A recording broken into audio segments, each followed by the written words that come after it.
لقي 18 شخصا حتفهم وأصيب 16 بجروح بالغة عندما تجاوزت طائرة ركاب تابعة لشركة إير إنديا إكسبريس المدرج وهي تقل هنودا تقطعت بهم السبل بسبب كوفيد-19، وانشطرت إلى نصفين في مدينة كوزيكود بجنوب الهند وسط أمطار غزيرة. والطائرة وهي من طراز بوينغ 737 كانت قادمة من دبي إلى مطار كاليكوت الدولي، وعلى متنها 190 من الركاب وأفراد الطاقم.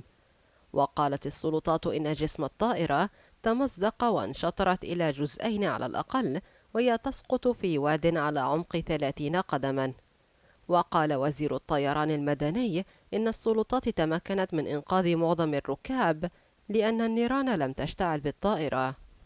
والحادث هو الأسوأ من نوعه في الهند منذ عام 2010، عندما تجاوزت طائرة تابعة لشركة إير إنديا إكسبريس قادمة من دبي أيضا المدرج، وانزلقت على تل خلال هبوطها في مدينة مانغالور في جنوب الهند، ولقي 158 شخصا حتفهم.